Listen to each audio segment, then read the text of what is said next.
धर्म में 16 संस्कार बताए गए हैं। इनमें विवाह भी एक संस्कार है।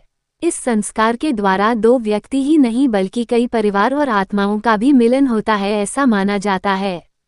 इस संस्कार में कई रीति रिवाज शामिल होते हैं, जिनमें सुहागरात और उससे जुड़े रिवाज हैं। सुहागरात को वर वधू की मिलन की रात कहा जाता है, इसलिए इस दिन होने वाले कुछ रिवाज बड़े ही खास होते हैं, जैसे दूध का गिलास लेकर दुल्हन का आना, कन्या को मुंह दिखाई देना। सुहागरात के दिन दुल्हा दुल्हन अपने कुलदेवी और देवता की पूजा करते हैं। इसके पीछे यह मान्यता है कि ईश्वर से कुल की परंपरा और वंश को आगे बढ़ाने के लिए आशीर्वाद मिले। ऐसी धारणा है कि कुल देवता की आशीर्वाद से ही कुल की वृद्धि होती है। सुहागरात में ये 5 बातें क्यों होती है, जानकर रह जाएंगे हैरान। पूर्वजों की पूजा। विवाह से लेकर सुहागरात तक कई ऐसी रीतियां होती है जिनमें पूर्वजों की पूजा की जाती है। इसके पीछे मान्यता है कि पूर्वजों के आशीर्वाद से संतान का सुख मिलता है। ज्योतिषशास्त्र में बताया गया है कि पूर्वज यानी पितृगण नाराज होते हैं तो संतान सुख में बाधा आती है। विवाह का सबसे बड़ा उद्देश्य संतान प्राप्ति और वंश को बढ़ाना होता है, इसलिए पूर्वजों की पूजा सुहागरात के दिन की जाती है। सुहागरात की रात में दुल्हन अपने पति के लिए दूध का गिलास लेकर आती है। इसके पीछे ज्योतिषीय और वैज्ञानिक कारण शामिल है। दूध को चंद्र और शुक्र की वस्तु माना गया है। शुक्र प्रेम और वासना का कारक ग्रह है तो चंद्रमा मन का कारक ग्रह है।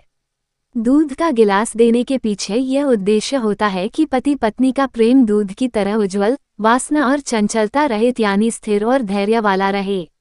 सुहाग रात में एक रिवाज होता है दुल्हन को मुंह दिखाई देने का। ऐसी कथा है कि सुहागरात में ही भगवान राम ने देवी सीता को वचन दिया था कि वह एक पतिव्रत रहेंगे।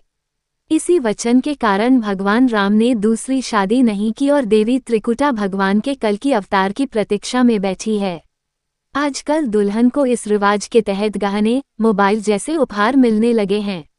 दरअसल इस रिवाज के पीछे यह विश्वास होता है कि स्त्री जिसे अपने पत्नी के रूप में स्वीकार कर रही है वह इस योग्य है कि उसकी जरूरतों को पूरा कर सके।